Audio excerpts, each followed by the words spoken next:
ഷറഫ് അലി ഇപ്പോൾ വിളിക്കാറുണ്ടോ? ഇങ്ങനെയുള്ള ക്വസ്റ്റ്യൻസ് ഇത് കട്ട് ചെയ്യണം കേട്ടോ. അല്ല, നോർമലി ഇത്ത തന്നെയാണ് ഷറഫ് അലിയുടെ പേര് വലിച്ചഴിച്ചത്. ഇത്തയുടെ കഴുത്തിൽ മുമ്പ് ഒരു മെഹർ ഉണ്ടായിരുന്നല്ലോ, അത് എന്ത് ചെയ്യും? നിങ്ങൾ തമ്മില് രണ്ടാമത് കല്യാണം കഴിച്ചു എന്ന് പറയുന്നുണ്ട്. അങ്ങനെ ഒരു ഇത് ഞാൻ പറഞ്ഞിട്ടില്ല. മുമ്പൊരു ഇന്റർവ്യൂല് പറഞ്ഞൊരു കാര്യമാണ്. അത് അന്നത്തെ സാഹചര്യം കൊണ്ട് പറഞ്ഞതാണ്.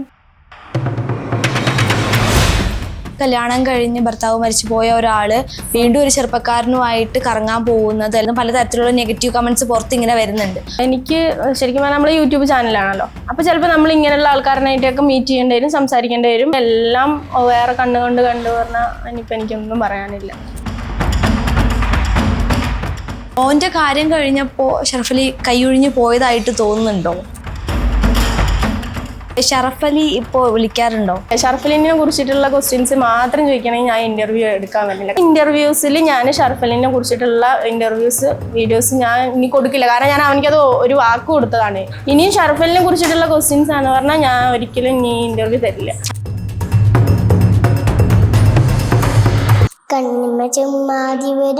കമന്റ്സിൽ പറയുന്നതാണ് ഇതൊരു മോശം സ്ത്രീ ആയിട്ട് ചിത്രീകരിക്കുന്ന പോലെ എല്ലാരും പറയുന്നുണ്ട്. ഞാൻ ഒരിക്കലും ഒരു മോശം സ്ത്രീയല്ല. ഞാൻ എൻ്റെ മക്കളെ നോക്കാൻ വേണ്ടി കഷ്ടപ്പെടുന്ന ഒരു ഉമ്മയാണ്. അതിന് വേറൊരു തരത്തിൽ കാണുന്നവരടുത്ത് എനിക്കൊന്നും പറയാനില്ല. കാരണം അവരെ അങ്ങനെ മോശം സ്ത്രീ ആയിട്ട് ചിത്രീകരിച്ചാലും ഞാൻ എൻ്റെ മക്കളെ നോക്കാൻ വേണ്ടിയിട്ടാണ്. അങ്ങനെ നെഗറ്റീവ് കമന്റ് പറയുന്നവരോട് ഇത്താക്ക് എന്താ പറയാനുള്ളത്? എനിക്ക് അടങ്ങി വീട്ടിൽ ഇരുന്നൂടേന്ന് ചോദിക്കണവര് എനിക്ക് എൻ്റെ മക്കൾക്കും ചെലവിന് കൊണ്ടുവന്ന് തരികയാണെങ്കിൽ ഞാൻ അടങ്ങി വീട്ടിലിരിക്കാം. അപ്പൊ ഇങ്ങനെ ചോദിക്കുന്ന ആൾക്കാർ ഒരു മാസം ഒരു 30,000 എൻ്റെ കയ്യിൽ കൊണ്ടുവന്ന് തരികയാണെങ്കിൽ ഞാൻ അടങ്ങി വീട്ടിലിരിക്കും. പണ്ടത്തെ പോലെ വീട്ടിലിരുന്ന് എൻ്റെ കുട്ടികളെ നോക്കിയിട്ട് എനിക്ക് ഇരുന്നാൽ മതിയല്ലോ. മുമ്പ് പലതവണയായിട്ട് മക്കൾക്കും ഗിഫ്റ്റും ആ കാര്യങ്ങളും ഒക്കെ പലരും അയച്ചു തരികയും പൈസ അയച്ചതൊക്കെ ഉണ്ടായിരുന്നു. അയച്ചു തരുന്നുണ്ട്. ഇതിപ്പോ എനിക്ക് കിട്ടിയ ഡ്രസ്സ് അയച്ചു തന്നതാണ്. പൈസ ആയിട്ട് അയച്ചു തരുന്നുണ്ട്, അല്ലാണ്ടായിട്ട് അയച്ചു തരുന്നുണ്ട്. ഞാൻ വീഡിയോസ് ആയിട്ട് ഇപ്പൊ ഞാൻ അതിങ്ങനെ ചെയ്യണില്ല എന്ന്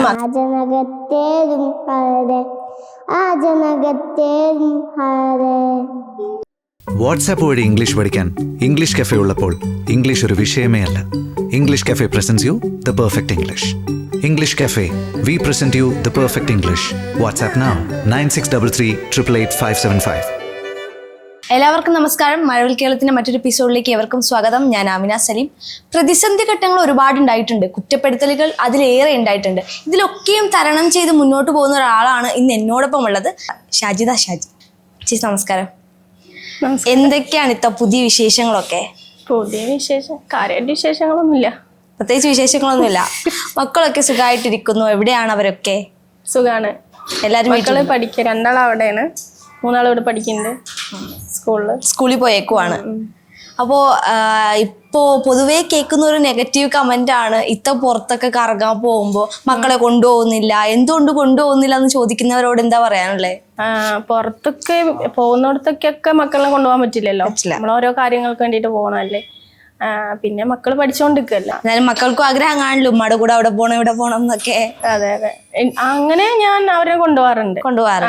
അങ്ങനെ നമ്മള് മക്കളായിട്ട് കറങ്ങാനൊക്കെ കൊണ്ടുപോകാറുണ്ട്. അല്ലാത്ത കാര്യങ്ങൾക്കൊക്കെ ഞാൻ ഒറ്റയ്ക്കാണ് പോവാറ്. ഷറഫ് അലി ഇപ്പോ വിളിക്കാറുണ്ടോ? അല്ല, ഷറഫ് അലിനെ കുറിച്ചിട്ടൊന്നും എനിക്കും ഇതിലൊന്നും പറയാനില്ല. അല്ല, അതൊരു ഫ്രണ്ട്ഷിപ്പ് അല്ലേ. അല്ല, നിങ്ങൾ തമ്മില് രണ്ടാമത് കല്യാണം കഴിച്ചു എന്ന് പറയുന്നുണ്ട്, കല്യാണം കഴിക്കാൻ പോകുന്നു എന്ന് പറയുന്നുണ്ട്. അപ്പൊ ഏതാണ് സത്യാവസ്ഥ എന്നറിയില്ലല്ലോ.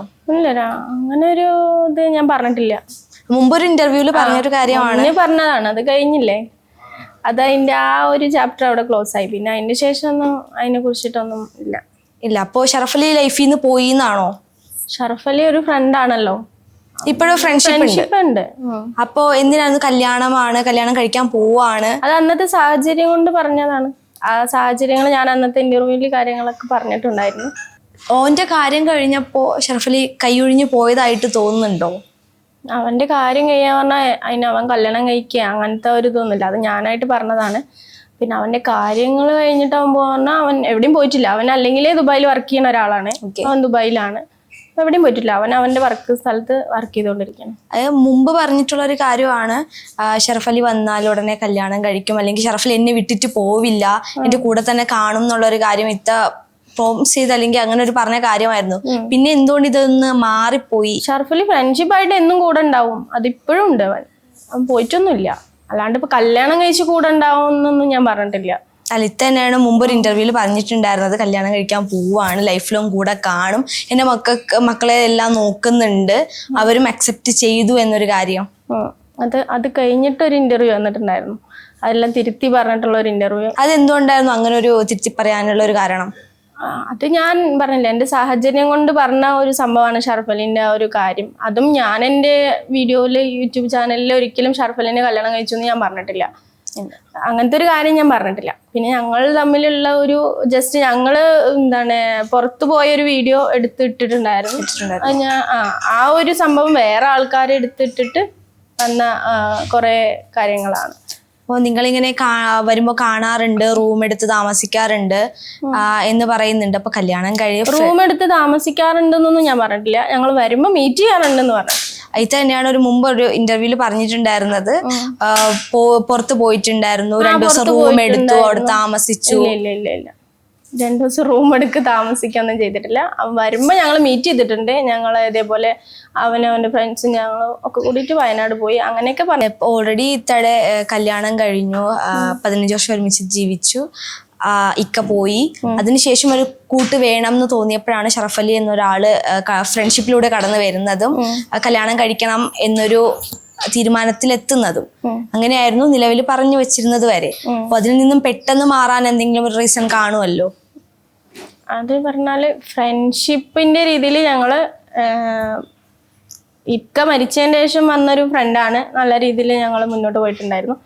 എൻ്റെ കാര്യങ്ങൾ അവനോട്, അവൻ്റെ കാര്യങ്ങൾ എന്നോടും പറഞ്ഞിട്ട് അങ്ങനെ ഷെയർ ചെയ്തിട്ട് നല്ലൊരു ഫ്രണ്ട്ഷിപ്പ് ആയിരുന്നു. പിന്നെ കല്യാണത്തിൻ്റെ സംഭവം ഞാൻ എടുത്തിട്ട ഒരു ഇതാണ്. അത് എൻ്റെ വീഡിയോസിൻ്റെ കുറേ താഴെ ഒരു കല്യാണത്തിനെ കുറിച്ചിട്ട് ഇങ്ങനെ വരുമ്പോൾ ഞാൻ ജസ്റ്റ് കല്യാണത്തിൻ്റെ കാര്യം പറഞ്ഞു. പക്ഷെ ഷറഫലിനായിട്ട് കല്യാണം കഴിച്ചു എന്നൊന്നും പറഞ്ഞിട്ട് ഞാൻ എൻ്റെ വീഡിയോയിൽ ഞാൻ പറഞ്ഞിട്ടില്ല. കല്യാണം കഴിക്കാൻ പോകുന്നു ഇല്ല എന്ന് പറഞ്ഞിട്ടില്ല. അപ്പൊ വീഡിയോ കാണുന്നവർക്ക് മനസ്സിലാവുമല്ലോ. റിയാക്ഷൻ വീഡിയോസിൽ പലതും പല ആൾക്കാരും പറയുന്നുണ്ട് ഷർഫലിന് കല്യാണം കഴിച്ചു. പിന്നെ ഈ ഫോട്ടോ ഒക്കെ കാണുന്നത് പഴയ ഒരു വീഡിയോന്റെ എടുത്തിട്ട് അതിന്റെ സ്ക്രീൻഷോട്ടാണ്. അത് ഫസ്റ്റ് ഞങ്ങൾ വയനാട് പോയപ്പോൾ എടുത്ത വീഡിയോസ് ആണ്. അപ്പൊ എടുത്ത വീഡിയോന്റെ സ്ക്രീൻഷോട്ട് വേറെ ആൾക്കാരെ റിയാക്ഷൻ വീഡിയോസ് അങ്ങനെ ഇടണം. അപ്പോൾ അത്തരത്തില് കല്യാണം കഴിഞ്ഞ് ഭർത്താവ് മരിച്ചു പോയ ഒരാള് വീണ്ടും ഒരു ചെറുപ്പക്കാരനുമായിട്ട് കറങ്ങാൻ പോകുന്നത് അല്ലെങ്കിൽ ഇതുപോലെ വീഡിയോസ് ചെയ്യുന്നതും പലതരത്തിലുള്ള നെഗറ്റീവ് കമന്റ്സ് പുറത്ത് ഇങ്ങനെ വരുന്നുണ്ട്. അപ്പൊ അവരോട് ഇത്താക്ക് എങ്ങനെ പ്രതികരിക്കാൻ പറ്റുന്നത്? ഞാനിപ്പോ എനിക്ക് ശരിക്കും പറഞ്ഞാൽ നമ്മളെ യൂട്യൂബ് ചാനലാണല്ലോ, നമ്മൾ പലരുടെയും കമ്മിറ്റ്മെന്റ് കാര്യങ്ങൾ, ഓരോ കാര്യങ്ങളും വീഡിയോസും കാര്യങ്ങളും, അല്ലെങ്കിൽ നമുക്ക് എന്തെങ്കിലും കൊളാബ് ഇങ്ങനെയുള്ള കാര്യങ്ങൾക്കൊക്കെ പോകേണ്ടി വരും. അപ്പൊ ചിലപ്പോൾ നമ്മൾ ഇങ്ങനെയുള്ള ആൾക്കാരനായിട്ടൊക്കെ മീറ്റ് ചെയ്യേണ്ടി വരും, സംസാരിക്കേണ്ടി വരും, അങ്ങനത്തെ ഒക്കെ ഉണ്ടാവും. ചിലപ്പോൾ നമ്മൾ പോവേണ്ടി വരും, ഓരോ സ്ഥലങ്ങളിൽ പോകേണ്ടി വരും. അതിനൊക്കെ എല്ലാം വേറെ കണ്ടുകൊണ്ട് പറഞ്ഞാൽ ഇനിയിപ്പോൾ എനിക്കൊന്നും പറയാനില്ല. നെഗറ്റീവ് കമന്റ്സ് പറയുന്നതുകൊണ്ട് ഒന്നും പറയാനില്ല. ഇപ്പൊ ഇത്ത പറഞ്ഞു ഷർഫലിന്റെ വീട്ടിൽ കാര്യങ്ങളൊക്കെ അറിഞ്ഞു ഒരുപാട് പ്രശ്നങ്ങളൊക്കെ ആയി. അപ്പോ ആ വീട്ടുകാരുടെ ഭാഗത്ത് നിന്നുണ്ടായ ഒരു പ്രശ്നം എന്തായിരുന്നു? അവരാണോ എതിർത്തത് ഇത്? അല്ല, അവരുടെ ഭാഗത്തു നിന്ന് എനിക്ക് ഒരു പ്രശ്നം ഉണ്ടായിട്ടില്ല. ഇല്ല അവരെനിക്ക് ഞാൻ അവരുടെ ഉമ്മനായിട്ട് സംസാരിച്ചിട്ടുണ്ടായിരുന്നു. പ്രശ്നം എന്ന് പറഞ്ഞാല് ഇപ്പൊ പെട്ടെന്ന് ഒരാളിനെ കുറിച്ച് ഇങ്ങനെ, കാരണം അവരുടെ മോന് അവർക്ക് ഇങ്ങനെയുള്ള കാര്യങ്ങളൊക്കെ പെങ്ങന്മാരും കാര്യങ്ങളൊക്കെ ഉള്ളതാണല്ലോ, കല്യാണം കഴിച്ചു കൊടുത്തത്. അപ്പോൾ കുടുംബത്തിൽ ഇങ്ങനെ ഒരു പെട്ടെന്നൊരു ആങ്ങളിനെ കുറിച്ച് ഇങ്ങനെയുള്ളതൊക്കെ വരുമ്പോൾ പെട്ടെന്ന് റിയാക്ട് ചെയ്യുമല്ലോ ആരായാലും. അങ്ങനത്തെ ഒരു സംഭവമുള്ളൂ. പക്ഷെ എന്നെ പേഴ്സണലായിട്ട് വിളിച്ചിട്ട് ആരും എന്നെ ഇതുവരെ ഒന്നും പറഞ്ഞിട്ടില്ല. അപ്പൊ ഇത്താടെ വീട്ടിലെ പ്രതികരണം എങ്ങനെയാണ്?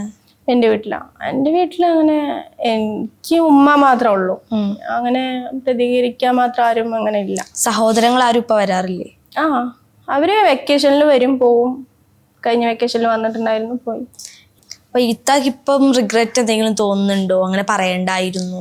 ഉണ്ടായിരുന്നു. എനിക്കിതൊക്കെ കഴിഞ്ഞതിന് ശേഷം പിന്നെ കുറെ പേര് ഈ റിയാക്ഷൻ വീഡിയോസ് ഒക്കെ ഞാൻ ഇത്രയ്ക്ക് ഇങ്ങനെ പോകുന്ന ഒരിക്കലും വിചാരിച്ചില്ല. ഒരു വെറുതെ ഒരു തമാശ രീതിയിൽ ചെയ്തത് സംഭവം വലുതായിട്ട് അങ്ങോട്ട് എല്ലാവരും ഏറ്റെടുത്ത് അതിനെ അയറിൽ കയറ്റി വെച്ചു. അപ്പൊ പിന്നെ അത് ഇത്രയ്ക്ക് ആവുമെന്ന് ഞാൻ ഒരിക്കലും പ്രതീക്ഷിച്ചില്ല. തമാശ രീതിക്കായിരുന്നു ഒരാളുടെ പേര് വലിച്ചഴിച്ച് കല്യാണം വരെ എത്തിക്കാം. തമാശ രീതിയല്ല, അത് ഞങ്ങള് തമ്മിലുള്ള ഒരു സംഭവത്തിൽ കണക്ഷൻ, ഒരു ദേഷ്യത്തിന്റെ പുറത്തെടുത്തിട്ട വീഡിയോ ആണ്. ആ വീഡിയോ ഞാൻ അന്ന് തന്നെ ഞാനത് ഡിലീറ്റും ചെയ്തു. പക്ഷെ അതിന്റെ സ്ക്രീൻഷോട്ടുകൾ ഞങ്ങളുടെ ഫോട്ടോസ് എടുത്തു വെച്ചിട്ട് റിയാക്ട് ചെയ്തതാണ്, റിയാക്ഷൻ വീഡിയോ ചെയ്യുന്ന ആൾക്കാരാണ് ഇത് പ്രചരിപ്പിച്ചത്. അല്ലാണ്ട് ഞാൻ വെറും ഒരു സോങ് ഇട്ടിട്ട് ഒരു ഷോർട്സ് മാത്രമേ ഇട്ടിട്ടുള്ളൂ എൻ്റെ വീഡിയോയിൽ, യൂട്യൂബ് ചാനലിൽ. അല്ലാണ്ട് ഇത് എൻ്റെ ഹസ്ബൻഡാണ് ഷർഫ്, ഞാൻ കല്യാണം കഴിച്ചു എന്ന് ഞാൻ പറയുന്നില്ല അതിൽ. പക്ഷെ അതിന് സ്ക്രീൻഷോട്ട് എടുത്തിട്ട് വേറൊരാള് അയാളുടെ വീഡിയോയിൽ ഷാജിദാൻ്റെ ഹസ്ബൻഡ് ഇതാണ്, കല്യാണം കഴിക്കാൻ പോവാണ്, ഇന്ന ആളാണെന്നെല്ലാം പറഞ്ഞിട്ട് അയാളാണ് ആ വീഡിയോ ചെയ്തത്. പിന്നെ അതിങ്ങനെ ഏറ്റെടുത്ത് വേറെ ആൾക്കാർ ഇങ്ങനെ ഓരോ വീഡിയോസ് ചെയ്യാൻ. ഇത്താക്ക് ഇപ്പോഴും ഷറഫ് അലി ഇഷ്ടമാണോ, അതോ ലൈഫ് പാർട്ണറായിട്ട് വരണമെന്ന് ആഗ്രഹമുണ്ടോ? ഫ്രണ്ട്ഷിപ്പ് എന്ന രീതിയിൽ ഷർഫ് അലിയും ഞാനും ഇപ്പോഴും ഫ്രണ്ട്സ് ആണ്. അല്ലാണ്ട് ഞാൻ ഇനിയൊരു കല്യാണത്തിനെ കുറിച്ചിട്ട് ചിന്തിക്കണില്ല, അല്ലെങ്കിൽ ഷർഫ് അലി ഇനി പാർട്ട്ണറായി. ഒരിക്കലും ഞാൻ ഷർഫ് അലിയും കൂടി കല്യാണം കഴിക്കാൻ പറ്റില്ല. അത് ഞാൻ കഴിഞ്ഞ വീഡിയോയിലും പറഞ്ഞിട്ടുണ്ട്. കാരണം അവൻ്റെ വീട്ടുകാരും നമ്മളും തമ്മിൽ, കാരണം അവൻ 26 വയസ്സായ ഒരു പയ്യനാണ്, വീട്ടിലൊരു മോനാണ്, ഇളയ മോനാണ്. അപ്പൊ അവർക്ക് അവരുടേതായ മോന്റെ ഇതൊക്കെ ഉണ്ടാവും. ഞാൻ കല്യാണം കഴിച്ച 5 മക്കളുള്ള ഒരാളാണ്. ഒരിക്കലും അക്സെപ്റ്റ് ചെയ്യാൻ പറ്റാത്തൊരു ബന്ധമാണ്.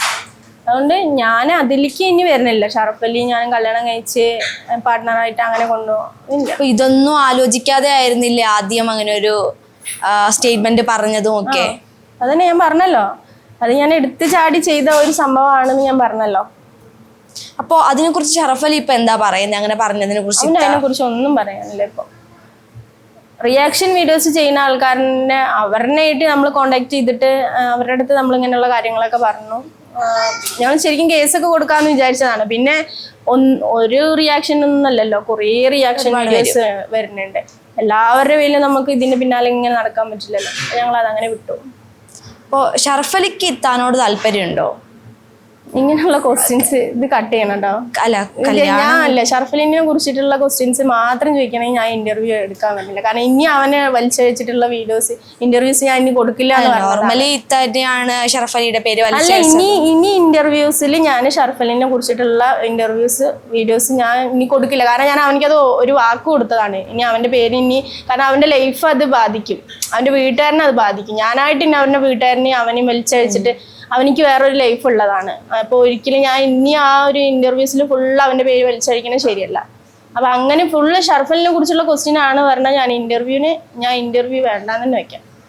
അത്രേ ഉള്ളൂ. കാരണം ഇങ്ങനത്തെ ക്വസ്റ്റ്യൻസ് ആണ് പറഞ്ഞാൽ വേണ്ട. നിങ്ങൾക്കൊരു കണ്ടന്റും നിങ്ങൾക്ക് ഇതൊരു റീച്ചും ബാക്കിയുള്ളതും കിട്ടും. പക്ഷെ ഒരാളുടെ ലൈഫാണ് അവിടെ പോണത്. ഞാനിത് കഴിഞ്ഞ ഇന്റർവ്യൂവിൽ നിർത്തിയതാണ്.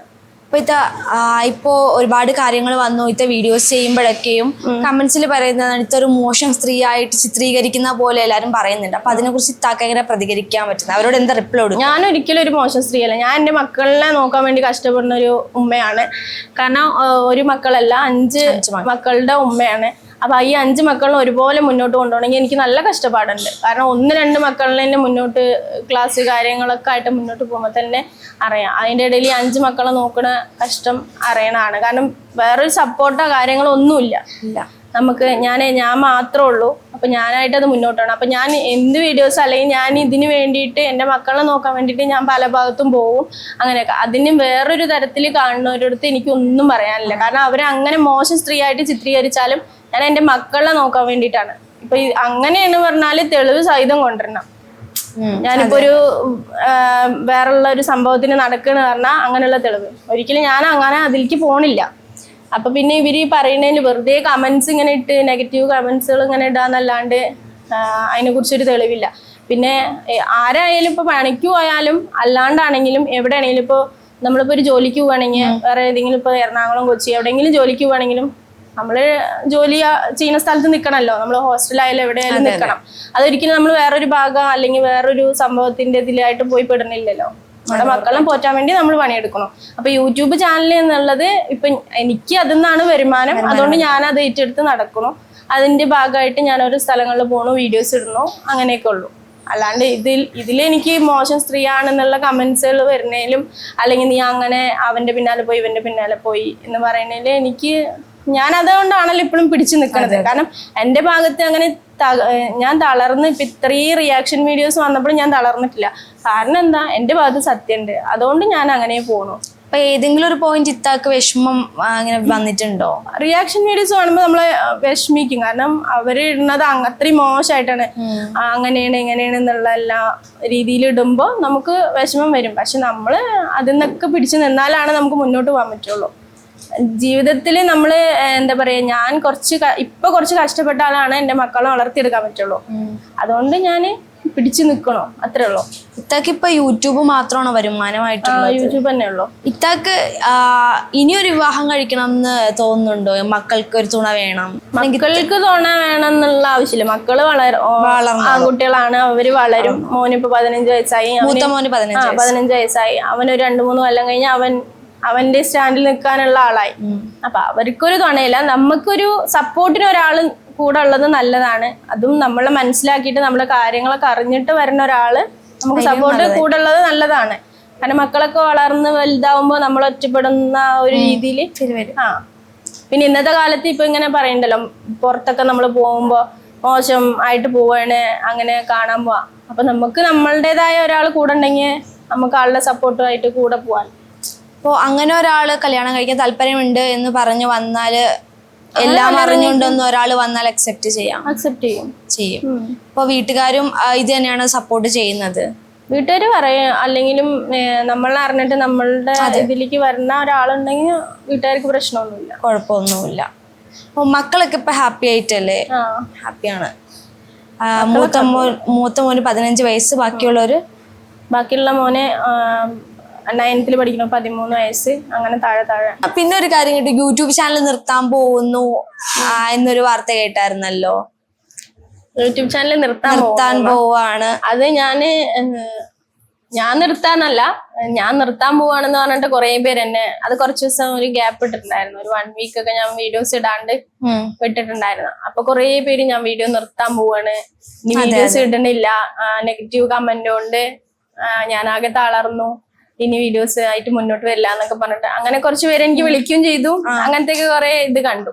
അപ്പൊ ഞാൻ ഇനി അങ്ങനത്തെ ഒരു ഇത് കൊടുത്തതാണ്, ഞാൻ ഇനി യൂട്യൂബ് ചാനൽ നിർത്താൻ പോകുന്നു എന്നൊക്കെ പറഞ്ഞിട്ട്. പലരും പറയുന്നത് ഇത്ത പേടിച്ചിട്ടാണ്, നെഗറ്റീവ് കമന്റ്സിനെ പേടിച്ചിട്ടാണ് യൂട്യൂബ് ചാനൽ നിർത്താൻ പോകുന്നത്. അങ്ങനെയെന്ന് പറഞ്ഞാല് എന്റെ യൂട്യൂബ് ചാനലില് ഞാൻ വീഡിയോസിന്റെ താഴെ കമന്റ് ബോക്സ് എനിക്ക് ഓഫ് ചെയ്തിടാം. നെഗറ്റീവ് കമന്റ്സ് വരുന്നത് പേടിച്ചിട്ട് എനിക്ക് ഇടാതെ കമന്റ് ബോക്സ് ഓഫ് ചെയ്ത് വെക്കാം. അങ്ങനത്തെ ഒരു സംഭവത്തിന് ആ ഒരു സംഭവം എനിക്കില്ല. പേടി ഉണ്ടെങ്കിൽ ഞാൻ ഇതുവരെ എത്തില്ലല്ലോ. ഇത്രയും കാര്യങ്ങള് വന്നിട്ടും ഞാൻ എപ്പോഴും പിടിച്ചു നിൽക്കുന്നുണ്ട്, അല്ലെങ്കിൽ ഇപ്പോഴും ഞാൻ വീഡിയോസ് ചെയ്യുന്നുണ്ട് പറഞ്ഞാൽ എനിക്ക് ആ പേടിയില്ല. യൂട്യൂബ് ചാനൽ കൊണ്ട് മുന്നോട്ട് പോകാൻ തന്നെയാണ് തീരുമാനം. യൂട്യൂബ് എന്തായാലും നമ്മൾ ഇത്രത്തോളം എത്തിയില്ലേ, ഇനിയിപ്പോ അത് ഞാൻ നിർത്താനൊന്നും പോണില്ല. അപ്പൊ ഇത്താക്ക് യൂട്യൂബ് മാറ്റി വെച്ചിട്ട് വേറെ ജോലിക്ക് പോകണം, അങ്ങനെ ജോലി എന്തെങ്കിലും ചെയ്യണം എന്നുണ്ട് മനസ്സിൽ, അല്ലെങ്കിൽ എന്തെങ്കിലും ബിസിനസ് തുടങ്ങണം, അങ്ങനത്തെ ഒരു ഇതുണ്ട്. അല്ലാണ്ട് യൂട്യൂബ് അതിന്റെ കൂടെ യൂട്യൂബ് കണ്ടിന്യൂ ചെയ്യണം എന്നാണ്. യൂട്യൂബ് നിർത്താനൊന്നും പോണില്ല. അപ്പോൾ ഇത്താക്ക് ഇടയ്ക്കൊരു സർജറി കഴിഞ്ഞിരുന്നു. അപ്പോ വയ്യാതെ ആയാലും മര്യാദയ്ക്ക് അടങ്ങി വീട്ടിലൊന്നും കിടക്കില്ല, കറങ്ങി നടക്കുവാണ് എന്ന് പലരും പറയും. സർജറി കഴിഞ്ഞിട്ടൊക്കെ 5-6 മാസം കഴിഞ്ഞില്ലേ, പിന്നെ വയ്യാതെ സർജറി കഴിഞ്ഞു, അല്ലെങ്കിൽ ഡോക്ടർ പറഞ്ഞിട്ടുണ്ട് കുഴപ്പമൊന്നുമില്ല. എനിക്ക് കാര്യമായിട്ട് പ്രശ്നങ്ങളോ സർജറി കഴിഞ്ഞതിന് ശേഷം പ്രശ്നങ്ങളോ കാര്യങ്ങളോ ഇല്ല. അപ്പം പിന്നെ അടങ്ങി വീട്ടിലിരിക്കാന്ന് പറഞ്ഞാൽ അടങ്ങി വീട്ടിലിരിക്കേണ്ട ഒരു ഇതല്ല. ഇപ്പം അടങ്ങി വീട്ടിലിരുന്ന സമയം ഉണ്ടായിരുന്നു, ഒരു 10-15 കൊല്ലം കല്യാണം കഴിഞ്ഞ് മക്കള് അവരുടെ ആ ഒരു സംഭവത്തില് വീട്ടിന്റെ ഉള്ളിൽ മാത്രം കഴിഞ്ഞിരുന്ന ഒരാളാണ് ഞാനൊരിക്കലും ഇതേപോലെ കറങ്ങലും പുറത്ത് നടക്കലും ഒരാളല്ല. പിന്നെ ഇപ്പൊ നമ്മള് യൂട്യൂബിന്റെ ഭാഗമായിട്ട് അല്ലെങ്കിൽ ഇപ്പൊ വേറെ ഏതെങ്കിലുമൊക്കെ സ്ഥലങ്ങളിലൊക്കെ നമ്മൾ പോകണ്ടെങ്കിൽ അവിടുത്തെ വീഡിയോസും കാര്യങ്ങളൊക്കെ എടുത്തിടാന്നുള്ളൊരു കണ്ടന്റ് കിട്ടും എന്നുള്ള ഒരു രീതിയിലാണ് ഞാൻ പോയിട്ട് വീഡിയോസും കാര്യങ്ങളും എടുത്തിരുന്നത്. അല്ലാണ്ട് ഇപ്പൊ അത് ഞാൻ വേണം വെച്ച് കറങ്ങാൻ പോവാ, അല്ലെങ്കിൽ മറ്റുള്ളവരുടെ കൂടെ കറങ്ങി നടക്കുക, അങ്ങനെയല്ല. അങ്ങനെ നെഗറ്റീവ് കമന്റ് പറയുന്നവരോട് ഇത്താക്ക് എന്താ പറയാനുള്ളത്? നിനക്ക് അടങ്ങി വീട്ടിൽ ഇരുന്നൂടെ, എനിക്ക് അടങ്ങി വീട്ടിൽ ഇരുന്നൂടേന്ന് ചോദിക്കണവര് എനിക്ക് എന്റെ മക്കൾക്കും ചെലവിന് കൊണ്ടുവന്ന് തരണമെങ്കിൽ ഞാൻ അടങ്ങി വീട്ടിലിരിക്കാം. മാസം ഒരു 30,000 എന്റെ കയ്യിൽ കൊണ്ടുവന്ന് തരുന്ന, അപ്പൊ ഇങ്ങനെ ചോദിക്കുന്ന ആൾക്കാർ ഒരു മാസം ഒരു 30,000 എന്റെ കയ്യിൽ കൊണ്ടുവന്ന് തരികയാണെങ്കിൽ ഞാൻ അടങ്ങി വീട്ടിലിരിക്കും. പണ്ടത്തെ പോലെ വീട്ടിലിരുന്ന് എന്റെ കുട്ടികളെ നോക്കിയിട്ട് എനിക്ക് ഇരുന്നാൽ മതിയല്ലോ.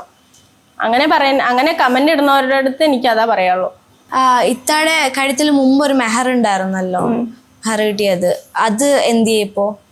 അത് ഞാൻ അയച്ചു വെച്ചിരിക്കണം. എന്തിനായിരുന്നു അത് അഴിച്ചു വെച്ചതിന്റെ കാരണം? അതൊന്നുമില്ല, അത് അയച്ചു വെച്ചു, അത്രേ ഉള്ളൂ. കല്യാണം കഴിഞ്ഞിട്ടൊന്നുമില്ലല്ലോ, പിന്നെ ഞാൻ കല്യാണം കഴിഞ്ഞിട്ടില്ല എന്നൊക്കെ പറഞ്ഞല്ലോ, അപ്പൊ പിന്നെ ഞാൻ അതിട്ട് നടക്കേണ്ട ആവശ്യമില്ലല്ലോ എന്നിട്ട് ഞാൻ അയച്ചു. ഒരു വീഡിയോയിൽ കണ്ടതാണ് ഇത്ത കണ്ണൂർ പാർക്കിൽ കറങ്ങാൻ പോയ കാര്യം വീഡിയോയിൽ കണ്ടതാണ്. അപ്പോഴും വന്ന അവനാണ് മക്കളെ കൊണ്ടുപോയില്ല, പാർക്കിൽ പോയിട്ട് മക്കളെ കൊണ്ടുപോയില്ല, എന്തുകൊണ്ട് മക്കളെ കൊണ്ടുപോയില്ല എന്നുള്ള ചോദ്യം വരുന്നത്. സത്യം പറഞ്ഞാൽ കണ്ണൂര് പോയതാണ്, കണ്ണൂര് ഞാൻ വിസിറ്റ് ചെയ്യാൻ പോയതാണ്. പക്ഷെ അപ്പൊ പോയപ്പോഴാണ് അവിടെ ഒരു വിസ്മയ പാർക്ക് ഉണ്ട് എന്ന് അറിഞ്ഞത്. അങ്ങനെ അറിഞ്ഞപ്പോ ഞാൻ അങ്ങോട്ട് പോയതാണ്. അത് മക്കൾക്ക് കളിക്കാനുള്ള പാർക്കാണ്. ആ ടൈമിൽ ഞാൻ പോണ ടൈമിൽ അവിടെ ഇങ്ങനെ ഒരു പാർക്ക് ഉണ്ട്, അല്ലെങ്കിൽ അവിടെ ഇതാക്കണം പറഞ്ഞിട്ട് അങ്ങനെ പ്രിപ്പയർഡ് ആയിട്ട് പോകണമല്ലല്ലോ. നമ്മൾ അവിടെ പോകുമ്പോൾ ഇന്ന സ്ഥലങ്ങൾ അവിടെ ഉണ്ടെന്ന് പറയുമ്പോൾ ഞാൻ അവിടെ പോയി വീഡിയോ എടുക്കും, അത്രേ ഉള്ളൂ. ആ ടൈമിൽ ഇപ്പൊ മക്കളെ ഞാൻ കൊണ്ടുപോകാത്ത സ്ഥലങ്ങളൊന്നും ഇല്ല. അപ്പൊ അല്ലെങ്കിൽ അവരുടെ പാർക്കിലാ അങ്ങനെയുള്ള ബീച്ചിലാ കൊണ്ടുപോയത്. ഇപ്പൊ ഞാൻ കോഴിക്കോട് ബീച്ചിൽ എത്ര പ്രാവശ്യം മക്കളെ കൊണ്ടുപോയി. അതുപോലെ ഇടയ്ക്കിടയ്ക്ക് പാർക്കിലും ഇവിടെ പാലക്കാടായാലും മലമ്പുഴ ആയാലും ഞാൻ കൊണ്ടുവരലൊക്കെ ഉണ്ട്. പിന്നെ കണ്ണൂര് കാസർഗോഡ് ഇങ്ങനെയൊക്കെ പോകുമ്പോൾ ഒരുപാട് ലോങ് അല്ലേ. ഇങ്ങനിപ്പോ പിന്നെ ഞാൻ ഒരാളിനെ മാത്രം കൊണ്ടുപോയാൽ പോരാ. ഞാൻ ഒരാളിനെ ഇവനെ ഞാൻ കൂട്ടിയിട്ട് പോയി പറഞ്ഞാൽ അവർക്ക് രണ്ടാൾക്കും വിഷമാവും. ഉമ്മച്ചി അവനെ മാത്രം കൊണ്ടുപോകണു, അല്ലെങ്കിൽ അങ്ങനെ ഒരു പക്ഷഭേദം വേണ്ടെന്ന് പറഞ്ഞിട്ട് കൊണ്ടുപോകണമെങ്കിൽ എല്ലാവരും കൊണ്ടുപോകും. അപ്പൊ രണ്ടു മക്കളെ മാത്രം മാറ്റി നിർത്തേണ്ട ഒരു കാര്യം എന്തായാലും അവരെ മാറ്റി നിർത്തിയിരിക്കില്ല, അവരെ പഠിക്കാൻ വേണ്ടി കൊണ്ടുവിട്ടിരിക്കുകയാണ്. മതപരമായിട്ടും നല്ല രീതിയിൽ പഠിപ്പ് കിട്ടാൻ വേണ്ടിയിട്ട് കൊണ്ടുപോകും. അതിപ്പോ അവരനെന്നല്ല, വരുന്ന 7th കഴിഞ്ഞാൽ എല്ലാവരും ഞാൻ കൊണ്ടുവിടും. അവനേന്നല്ല, മറ്റുള്ളവരിനെയും. ഇപ്പൊ മറ്റവന് 6ാം ക്ലാസ്സിലാണ് പഠിക്കുന്നത്, അടുത്ത വർഷം കഴിഞ്ഞാൽ അവനെയും ഞാൻ അവിടെ കൊണ്ടുവിടും. മുമ്പ് പലതവണയായിട്ട് മക്കൾക്കും ഗിഫ്റ്റും കാര്യങ്ങളും ഒക്കെ പലരും അയച്ചു തരികയും പൈസ അയച്ചു തരികയൊക്കെ ഉണ്ടായിരുന്നു. ഇപ്പൊ അങ്ങനെ അയച്ചു തരുന്നുണ്ട്. ഇതിപ്പോ എനിക്ക് കിട്ടിയ ഡ്രസ്സ് അയച്ചു തന്നതാണ്, ഗിഫ്റ്റ് കിട്ടിയതാണ്.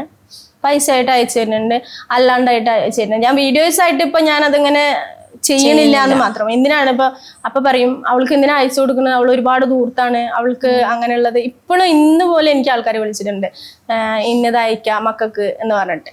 അപ്പൊ കിട്ടണത് നമ്മൾ ഈ വീഡിയോസിലൊക്കെ കാണിക്കുമ്പല്ലേ എല്ലാവരും ഫുള്ള് നെഗറ്റീവായിട്ട്, അവൾക്കൊന്നും കൊടുക്കണ്ട, അവളുടെ മക്കൾക്ക് കൊടുക്കണ്ട, അവള് ഭയങ്കര ദൂർത്താണ്, അല്ലെങ്കിൽ അവൾക്ക് നിറയെ കാശുണ്ട്, കിട്ടാത്തവർക്ക് കൊടുത്തൂടെ, ഇല്ലാത്തവർക്ക് കൊടുത്തൂടെ എന്നൊക്കെ പറഞ്ഞിട്ട് ഭയങ്കര കമന്റ്സ് ആണ്. അപ്പൊ പിന്നെ നമ്മൾ അതൊന്നും ഇടേണ്ട ആവശ്യമില്ല. പണ്ടൊക്കെ ഇട്ടിട്ടുണ്ടായിരുന്നു കിട്ടണതൊക്കെ, അതിന് ഇടലില്ല. ഇപ്പൊ ഇത്ത ദൂർത്താണ് എന്ന് പറയുന്നുണ്ട്. ഇപ്പം ഭയങ്കര ദൂർത്ത് കാണിക്കുന്നുണ്ട്. പക്ഷെ അതിന് മാത്രം പൈസ യൂട്യൂബിൽ നിന്ന് കിട്ടുന്നുണ്ടോ, ഇതിന് മാത്രം പൈസ എവിടെ നിന്ന് വരുന്നു, ആരാ കൊടുക്കുന്നേ എന്നുള്ള ഒരുപാട് ചോദ്യങ്ങൾ വരുന്നുണ്ട്. അപ്പം അതിനെങ്ങനെ ദൂർത്ത് പറഞ്ഞ സംഭവം എന്താന്ന് എനിക്കറിയില്ല. ഞാൻ ഇപ്പൊ നമ്മളൊരു ഡ്രസ്സ് ഇടുന്നതാണോ, അല്ലെങ്കിൽ ഇപ്പോ പല സ്ഥലങ്ങളിൽ പോണതാണോ, അത് പറഞ്ഞാലിപ്പോ ഞാനിപ്പോ ഇവിടുന്ന് കണ്ണൂർ വരെ പോണെങ്കിൽ 60 രൂപ ടിക്കറ്റ് എടുത്താൽ എനിക്ക് കണ്ണൂർ എത്താം. ട്രെയിനിലാണ് നമ്മൾ പോയിട്ട് വരുന്നത്, അത്രേ ഉള്ളൂ. പിന്നെ നമ്മൾ കഴിക്കുന്ന ഫുഡ് അങ്ങനെയുള്ളത് ഒക്കെ ഉള്ളൂ.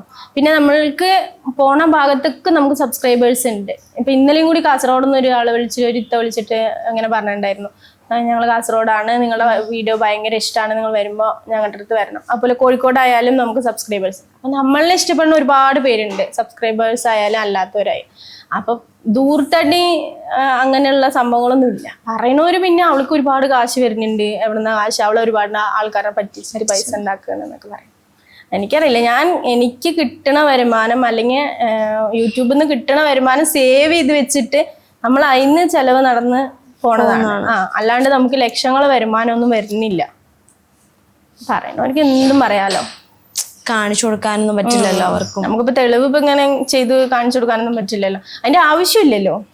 നമ്മളിപ്പോ അവരുടെ ചെലവിൽ ഇപ്പൊ നമ്മളിപ്പോ ഒരു യൂട്യൂബ് ചാനലില് വീഡിയോസ് എടുത്ത് ഇടുന്നുണ്ട്, അവർ കണ്ടിട്ടാണ് നമുക്ക് പൈസ ഇടുന്നത്. പക്ഷെ അതിന്റെ പിന്നിൽ നമ്മൾ ഒരുപാട് കഷ്ടപ്പെടുന്നുണ്ടല്ലോ. ഇപ്പോഴും എത്തായി ഇങ്ങനെ ഫോണിൽ ആൾക്കാർ വിളിച്ച് ശല്യപ്പെടുത്താറുണ്ടോ, ഒറ്റയ്ക്കായ ഒരു സ്ത്രീയാണ് എന്ന രീതിയിൽ?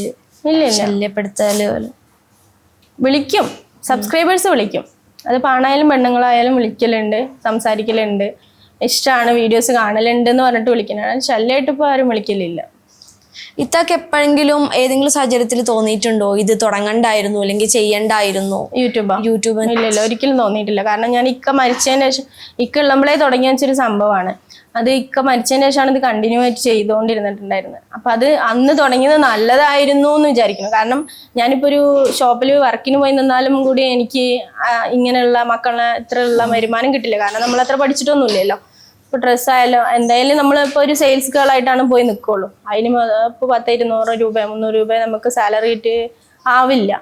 നമ്മളുടെ ജീവിതം അല്ലെങ്കിൽ മക്കളുടെ ജീവിതം മുന്നോട്ട് കൊണ്ടുപോകാൻ പറ്റില്ല. പക്ഷെ യൂട്യൂബ് തുടങ്ങിയതിന് ശേഷം യൂട്യൂബിൽ നിന്ന് അത്യാവശ്യം വരുമാനം ഉള്ളതുകൊണ്ട് നമുക്ക് പിടിച്ച് നിൽക്കാൻ പറ്റുന്നുണ്ട്. ഇപ്പം ഭർത്താവ് മരിച്ച ഉടനെ ഇങ്ങനെയൊക്കെ ചെയ്യുന്നത് മോശമാണ്, അല്ലെങ്കിൽ കുടുംബത്തിൽ പറഞ്ഞ സ്ത്രീകൾ ഇങ്ങനെയൊക്കെ ചെയ്യുവോ എന്ന് ചോദിക്കുന്നുണ്ട്. ഇതൊക്കെ എന്താ പറയാനുള്ളത്? എന്ത് മോശമാണെന്ന് യൂട്യൂബും വീഡിയോസും കാര്യങ്ങളും. ഇന്നിപ്പോ ഇത്ര എന്താ പറയാ പ്രസവിച്ച് കിടക്കണ അവിടെ മുതല് അങ്ങനത്തെ ആ കുട്ടികളടക്കം വീഡിയോസ് ചെയ്യണ അവസ്ഥയിലെത്തി നിൽക്കണം ഇപ്പൊ. അതിലിപ്പോ എനിക്ക് ഒന്നും പറയാനില്ല. അല്ല, ഭർത്താവ് മരിച്ച സ്ത്രീകൾക്ക് ജീവിക്കണ്ടേ? അതെ. അങ്ങനെ ജീവിക്കണ ഇപ്പൊ ഇവര് ഈ പറയുന്ന വീട്ടില് ഒതുങ്ങി പിടിച്ചിരുന്ന് ജീവിക്കണം എന്ന് പറഞ്ഞാൽ നടക്കില്ല. പിന്നെ അതിന് മാത്രം നമുക്ക് വീട്ടിൽ സാമ്പത്തികമായിട്ട് വേണം. അങ്ങനെയെന്ന് പറഞ്ഞാൽ നമുക്ക് പേടിക്കാണ്ട് ജീവിക്കാം. യൂട്യൂബ് ഇല്ലാണ്ടും ആരുടെ മുന്നിലും പോവാണ്ടും നമുക്ക് ജീവിക്കാം. പക്ഷെ നമുക്ക് അതിനുള്ള വരുമാനമില്ല, ഉപ്പല്ല, ആങ്ങളാരില്ല, ഉമ്മ പണിക്ക് പോകുന്നുണ്ട്. പിന്നെ എൻ്റെ വരുമാനം കൊണ്ടാണ് കുടുംബം ഇപ്പൊ പോയിക്കൊണ്ടിരിക്കണത്. അപ്പൊ ഈ പറയുന്ന ആൾക്കാര് കൊണ്ടൊന്നും തരണമൊന്നുമില്ലല്ലോ. ഈ പറയുന്ന ആൾക്കാരെ ഒരിക്കലും നമുക്ക് കൊണ്ടൊന്നും തരുന്നില്ല. ഇപ്പൊ 2 മക്കളെ പഠിക്കാൻ വിട്ടിട്ടുണ്ട്, 3 പേര് കൂടെ ഉണ്ട്. അപ്പൊ 5 മക്കൾ ഒരുമിച്ചാവണം എന്ന് ആഗ്രഹമുണ്ടോ? അവരെ തിരിച്ചു കൊണ്ടുവരണം, ഒരുമിച്ച് പോകണം എന്ന് ആഗ്രഹം? ഞാനിപ്പോ യൂട്യൂബില് വരുമാനം കാര്യങ്ങളൊക്കെ ആയപ്പോ ഇപ്രാവശ്യം മക്കളെ ഇങ്ങോട്ട് കൊണ്ടുവരാന്നൊക്കെ വിചാരിച്ചു. അപ്പൊ അവരോട് ചോദിച്ചപ്പോ ഇപ്രാവശ്യം ഇങ്ങോട്ട് മാറ്റട്ടെ, വീട്ടിലേക്ക് വരണം വെച്ചപ്പോ അവര് വേണ്ട, ഞങ്ങൾ ഇവിടെ തന്നെ പഠിക്കുകയാണ്, ഞങ്ങൾക്ക് ഇവിടെയാണ് ഇഷ്ടം എന്ന് പറഞ്ഞു. പിന്നെ അവരുടെ ഇഷ്ടത്തിന് പഠിക്കട്ടെ. അവര് അവിടുത്തെ ഫ്രണ്ട്സും കാര്യങ്ങളൊക്കെ ആയില്ലേ, അവരവിടെ സെറ്റായി. ഇനിയും പിന്നെ അവരെ പറിച്ച് ഇങ്ങോട്ട് നട്ടു പറഞ്ഞാല് അവർക്ക് ആ ഒരു ഇത് വിടും, അങ്ങോട്ടും ഇങ്ങോട്ടും ആവുമ്പോ. അപ്പൊ അവരവിടെ സെറ്റായപ്പോ മോൻ പറഞ്ഞു ഞാനിവിടെ +2 കഴിഞ്ഞ് അവന് അങ്ങനെ കോഴ്സ് എടുത്ത് പഠിക്കാം എന്നുള്ള ഒരു ഇതിലാണ്. അപ്പൊ 10th ഇപ്പൊ എക്സാം ആണ്, അത് കഴിഞ്ഞ് അവൻ +1 +2 ഒക്കെ കഴിഞ്ഞിട്ട്. അപ്പൊ പിന്നെ അവിടെ പിന്നെ കുഴപ്പമില്ല, മക്കൾക്ക് ഫ്രീ ആയിട്ട് സേഫാണ് അവരവിടെ. പിന്നെ അവര് വെക്കേഷൻ വരുമല്ലോ. കുറെ കുട്ടികൾ ഉണ്ടല്ലോ അങ്ങനെ ഹോസ്റ്റലിലൊക്കെ നിന്ന് പഠിക്കുന്ന ഒരുപാട് പേരുണ്ട്. ഇപ്പൊ നമ്മളെ എത്തിയും കുട്ടികൾ എന്നല്ല, നമ്മുടെ ആ എത്തിങ്ങാനയില് വാപ്പ മരിച്ച മക്കളെന്ന് മാത്രമല്ല, ഉമ്മയും വാപ്പയും ഉള്ളവരും ഗൾഫിൽ ഇങ്ങനെ ഒറ്റയ്ക്കുള്ള കുട്ടികളൊക്കെ അവിടെ കൊണ്ടുവന്ന് വിട്ടിട്ടുണ്ട്. അതിലിപ്പോ നമ്മളെ അങ്ങനെ അനാഥയാക്കിയിട്ട് കൊണ്ടുവിട്ടൊന്നുമില്ല, പഠിക്കാൻ കൊണ്ടുവിട്ടിരിക്കണം, അത്രേ ഉള്ളൂ. അപ്പൊ ഒരു ടൈം ആകുമ്പോ ഈ മക്കളെയും പഠിക്കാനായിട്ട് അങ്ങോട്ടേക്ക് വിടും എന്ന് പറഞ്ഞില്ലേ, അപ്പൊ ഒറ്റയ്ക്കാവുന്ന ഒരു സാഹചര്യം വരില്ലേ ഈ മക്കളും കൂടി പോയി കഴിയുമ്പോ? മക്കളെ പഠിക്കാൻ വിട്ടു പറഞ്ഞാൽ ഞാൻ എവിടെയെങ്കിലും സ്റ്റേ ചെയ്ത് വർക്ക് കാര്യങ്ങളൊക്കെ ചെയ്യാന്നുള്ള ഒരു പ്ലാനിങ്ങിലാണ് എനിക്ക്. അങ്ങനെ ആകുമ്പോൾ സേഫ് ആയിട്ട് അവരും മക്കളും ഉണ്ടാവും, എനിക്ക് മാസത്തിൽ വന്ന് കണ്ടാൽ മതിയല്ലോ. അപ്പൊ അങ്ങനെ ഒരു വരുമാനം ഉണ്ടാവും, അവരുടെ പഠിപ്പും നടക്കും. ഇപ്പോ ബിസിനസ് കാര്യങ്ങൾ അതുമായിട്ട് എങ്ങനെയാ മുന്നോട്ട് പോകുന്നേ? ബിസിനസ് എന്തെങ്കിലും ഷോപ്പ് എവിടെയെങ്കിലും ഇട്ടിട്ട് സ്റ്റിച്ചിങ് കാര്യങ്ങളൊക്കെ അറിയാം. അപ്പൊ എന്തെങ്കിലും ഡ്രസ്സിന്റെ ഷോപ്പാ അല്ലെങ്കിൽ ഹോൾസെയിൽ അങ്ങനെ ഉള്ളൊരു ഇത് ചെയ്യണം എന്ന് പ്ലാൻ ഉണ്ട്. നടക്കുമെന്ന് നിലവിൽ സഹായത്തിനായിട്ട് ആരെങ്കിലും ഒക്കെ ഉണ്ടോ? ഇപ്പൊ ഒരു പ്ലാൻ പറഞ്ഞാലും അല്ലെങ്കിൽ ഇന്നത് വേണം എന്ന് പറഞ്ഞാൽ ഫ്രണ്ട്സ് തന്നെ, അല്ലാണ്ട് ഇപ്പൊ വേറെ നമ്മളെ കുടുംബത്തിലൊന്നും ആരും സഹായമൊന്നുമില്ല. ഫ്രണ്ട്സുകളുടെ അടുത്ത് പറഞ്ഞിട്ട് നമ്മള് ഇതാക്കാന്നല്ല, സപ്പോർട്ട് ചെയ്യാന് ഫ്രണ്ട്സ് അങ്ങനെയുള്ള. കുടുംബക്കാരൊന്നും ഇപ്പോഴും ഒന്നിനും ഒക്കെ ആയിട്ടില്ല എന്നാണോ? കുടുംബക്കാരെന്ന് പറഞ്ഞാൽ കാര്യമായിട്ട് പറയാൻ ഇപ്പൊ എന്താ, ഉമ്മ മാത്രമാണ്. പിന്നെ അനിയത്തിമാരാണ്. അനിയത്തിമാര് പറഞ്ഞാൽ അവരുടെ ലൈഫാണ്, അവരുടെ ഹസ്ബൻഡ്, അവരുടെ മക്കള്, പഠിപ്പ് കാര്യങ്ങളൊക്കെ ആയിട്ട് അവരാണ്. അവരൊന്നും ഇതിലേക്ക് പിന്നെ എൻ്റെ കാര്യങ്ങൾ ഞാൻ ഏകദേശം നോക്കി നടത്തല്. പിക്കുള്ള ടൈമിലും ഞങ്ങളുടേതായ ഒരു ഇതിലാണ്, അല്ലാണ്ട് കുടുംബത്തിലേക്ക് ഒരിക്കലും നമ്മൾ വന്നിട്ട് ശല്യപ്പെടുത്താൻ നിന്നിട്ടില്ല. അപ്പൊ കുടുംബക്കാർക്ക് ഇപ്പോഴും ആ തെറ്റിദ്ധാരണയിൽ തന്നെ നിൽക്കുകയാണോ? കുടുംബക്കാർക്ക് തെറ്റിദ്ധാരണയൊന്നുമില്ല. ഇപ്പൊ ഫ്യൂച്ചർ പ്ലാൻസ് ആയിട്ട് ബിസിനസ് കൊണ്ടുപോകണം, എന്തെങ്കിലും ഷോപ്പ് ഇടണം എന്നൊക്കെ പറയുന്നുണ്ട്. അപ്പോ ഈ ഷോപ്പ് അല്ലാതെ വേറെ എന്തെങ്കിലും പ്ലാന് മനസ്സിലുണ്ടോ ബിസിനസ് ആയിട്ട്, അല്ലെങ്കിൽ പാർട്ട്നേഴ്സ് ആയിട്ടെങ്കിലും കൂടെ ഉണ്ടോ? ഇല്ല, ബിസിനസ് പാർട്ട്നേഴ്സ് ആവാനായിട്ട് പാർട്ട്നേഴ്സ് ഒന്നുമില്ല, ഞാൻ സ്വന്തമായിട്ട് ചെയ്യണമെന്നാണ്. ഒറ്റയ്ക്ക് തന്നെ സ്വന്തമായിട്ട് തുടങ്ങണം എന്ന് തന്നെയാണ്. വീട് വെക്കാനായിട്ട് ഒരു പ്ലാൻ ഉണ്ടെന്ന് പറയുന്നത് കേട്ടു. എന്തെങ്കിലും പ്ലാൻ ഒന്നുമില്ല, സ്ഥലം വാങ്ങാനുള്ള പ്ലാൻ ഉണ്ട്. ഇപ്പൊ മക്കളൊക്കെ വലുതായി വരികയാണല്ലോ, അപ്പൊ ഇത്താക്കൊരാഗ്രഹം കാണില്ലേ മക്കൾ എന്താവണം, അല്ലെങ്കിൽ മൂത്ത ആൾക്ക് ഇതാണ് കഴിവ്, അവൻ അതാവണം. അവന് നല്ല എഡിറ്റിങ്ങും കാര്യങ്ങളൊക്കെ ഭയങ്കരമായിട്ട് അറിയണം. അപ്പൊ ഉമ്മയുടെ വീഡിയോ ഒക്കെ എഡിറ്റ് ചെയ്യുന്നവനാണോ? അല്ല, അവന് എന്റെ യൂട്യൂബിന്റെ ചാനലിലെ എല്ലാ കാര്യങ്ങളും ശരിയാക്കി തന്നത് അവനാണ്. അവനാണ് ശരിയാക്കിയത്. പിന്നെ അവന് എല്ലാ കാര്യങ്ങളും അറിയാം, എഡിറ്റ് ചെയ്യാനും ബാക്കിയുള്ളതൊക്കെ. പിന്നെ അവനിക്ക് അതിനോടാണ് ഇഷ്ടം, താല്പര്യം. അപ്പൊ അവൻ +2 കഴിഞ്ഞിട്ട് ആ കോഴ്സ് അങ്ങനെ ചെയ്യണമെന്ന് അവൻ ആഗ്രഹിക്കുന്നുണ്ട്. മൊബൈൽ മെക്കാനിക്ക് അല്ലെങ്കിൽ ഇങ്ങനെ എഡിറ്റിങ് കാര്യങ്ങളൊക്കെ ആയിട്ട് പഠിക്കണം എന്നാണ് താല്പര്യം. മൂത്ത മോന്റെ പേരെന്തായിരുന്നു? ഷിബിൽ. അപ്പൊ ആ ഒരു അളവിൽ പറയാം. ഷിബിൽ, ഷിഹാസ്, ഷാഹിദ്, ഷെയ്ഫാൻ, ഷാരിഖ്. അടിപൊളി, എല്ലാത്തിലും ഷായ ഉണ്ട്. ഈ പേരാരാ കണ്ടുപിടിച്ചെങ്ങനെ? ഉറപ്പന്നെ. എന്റെ പേര് ഷാജിദ. അങ്ങനെ എല്ലാത്തിലും ഷായ ഇട്ട് കൊണ്ടുവന്നു. അപ്പോ ഈ ഇളയ മോൻ എപ്പോഴും എല്ലാവർക്കും ഭയങ്കര ക്യൂട്ടായിട്ട് കൊണ്ടു നടക്കുന്ന ഇളയ മോനിലായിരിക്കും, നമ്മുടെ ഷാരിക്കിനെ ആയിരിക്കും. അപ്പൊ ഷാരിക്കിനെ എന്താക്കാൻ ആഗ്രഹം? അതൊന്നും അറിയില്ല. ഒന്നും തീരുമാനിച്ചിട്ടില്ല, എന്തെങ്കിലുമൊക്കെ ആവട്ടെ അല്ലേ വളർന്നു വരുമ്പോ. ഈ ഷാരിക്ക് ഭയങ്കര പാട്ട് പാടുന്നൊക്കെ ഞാൻ കേട്ടിട്ടുണ്ട്. ഷാരിക്കിനെ കൊണ്ടൊരു പാട്ടൊക്കെ പഠിപ്പിച്ചാലോ? ഷാരിക്ക് പാട്ടൊക്കെ പാടുന്ന കേട്ടല്ലോ. പാട്ട് പാടുവോ? ആ, ഇപ്പൊ ഒരു പാട്ട് പാടി തരുവോ? ഏത് പാട്ടാ പാടാൻ പോകുന്നേ? ഏതാ? പർദീസ. പർദീസയിലുണ്ടൊരു മുല്ല, പരിപാവനമായോരസർമുല്ല, പാതി പരിശുദ്ധ സൂര്യോരെ ലാവുത്തിനധിപതി നൂറെ, ലാവണ്യം തിന്നുളു ബദറെ, ലാവുത്തിനധിപതി നൂറെ, ലാവണ്യം തിന്നുളു ബദറെ, നൂരിൻ നിരന്നാരവരെ അതെ, ജിന്നും ജമൽ ജിബാലും പലവള ഒക്കെ പടച്ചവൻ ഹഗ്ദേ ജന്നാത്തൊഫിൽ കോർത്തുക്കോ പേര് മുഹമ്മദരെ, ഗുജറാവിനേർന്ന പറഞ്ഞവരെ, ഗുജറാവിൻ മന്ന ചോട്ടിൻ ആജനകത്തേതും ഹരെ, ആജനകത്തേതും ഹരെ. ഷാരിക്ക് ഇങ്ങനെയൊക്കെ പാട്ട് പാടുവോ? ആ, പാട്ടുകാരനാവാനാണോ ഇഷ്ടം? പാട്ടുകാരനാണോ? വലുതാവുമ്പോ പാട്ടുകാരനാവണോ? വേറെന്താവണം വലുതാവുമ്പോ? എനിക്ക് പാട്ടുകാരനാവണം. പാട്ടുകാരനായാ മതിയല്ലേ? ആരെപ്പോ ഏത് പാട്ടുകാരനെ പോലെ ആവണം? ആരെന്നെ ഇഷ്ടം? ഏത് പാട്ടുകാരനെ ഇഷ്ടം? ജംഷീദ് മഞ്ചേരി അന്ന് വന്നിട്ടുണ്ടായിരുന്നു. അവരുടെ പാട്ട് നന്നായിട്ട് ഇഷ്ടമാണ്. ഷോ, അപ്പൊ വളർന്നു വരുന്ന പാട്ടുകാരനല്ലേ? ആ പാട്ട് പാടുവോ? എന്നാ പഠിക്കാൻ നോക്കട്ടെ. മറന്നുപോയി. ഷോ, ഓർക്കങ്ങ് അറിയാവുന്ന വേറെ പാടിക്കോ. കണ്ണിമ ചുമ്മാതി വരും കാത്തിരിപ്പൂ റസൂലേ, കണ്ണുകളടയും മുമ്പേ ചാരവരണം ഹബീബേ, അകലെ അമ്മകലെ ഞാൻ തേടും റൂഹേ, ഇതിലെ വന്നിടുമോ റൂഹേ, നാർന്ന കൽബിലെ നോവ് തീർത്തിനായിരികേ വമ്മ, കണ്ണിനുള്ളിലെ നേമൊരികിനും നബിയെ കണ്ടാൽ, കണ്ണിമ ചുമ്മാതിവനും കാത്തിരിപ്പൂ റസൂലേ, കണ്ണുകളടിയും മുമ്പേ ചാരവരണം ഹബീബേ, അകലെ അന്നകലെ ഞാൻ തേടും റൂഹേ, ഇതിലെ വന്നിടുമോ റൂഹേ, നാർദ കൽബിലെ നോവ് തീർത്തിനായിരികെ വന്നാൽ. അടിപൊളി. ഈ പാട്ട് ആരാ പഠിപ്പിച്ചെന്നേ? ഞാൻ ഒറ്റയ്ക്ക് കേട്ട് പഠിക്കുന്നതാണോ? ഉമ്മച്ചി പഠിപ്പിച്ചു തരത്തില്ലേ? ഫോണില് കേക്കും എന്നിട്ട് പഠിക്കും അല്ലേ? മിടുക്കനാപ്പോ അല്ലേ? ആണ്. ഉമ്മായ എത്ര ഇഷ്ടമുണ്ടെങ്കിൽ ഉമ്മായ കെട്ടിപ്പിടിച്ചൊരു ഉമ്മ കൊടുത്തേ. ഉമ്മായ കെട്ടിപ്പിടിച്ചൊരു ഉമ്മ കൊടുത്തേ. ഉമ്മച്ചിയെ കെട്ടിപ്പിടിച്ച ഉമ്മ കൊടുത്തേ. അയ്യോ, നാണോ എന്തിനാ? അവനങ്ങ് നാണവാ. ഉമ്മക്ക് ഉമ്മ കൊടുക്ക്. ഉമ്മ തിരിച്ചു കൊടുത്തില്ല. അപ്പൊ എല്ലാരും പറയുന്നല്ലേ വീട്ടിലെ ഇളയ കുട്ടിയാണോ എപ്പോഴും ഭയങ്കര കാര്യമല്ലേ ഇഷ്ടം? അല്ല, കൂടുതൽ ഇഷ്ടം കൂടുതലെന്നല്ല, അവന് കുറച്ചൊരു ഇതല്ലേ, ചെറുതായതുകൊണ്ട് ആണ്. എല്ലാവരും ഇഷ്ടമാണ്. അപ്പൊ എനിക്കൊരു ഉമ്മ തരുമോ? എന്നാ തന്നെ. മിടുക്കനാ കേട്ടോ. ആ, പാട്ടുകാരനാവുമ്പോ മറക്കല്ലേ. ആ, വിളിക്കണേ ഇടയ്ക്ക്.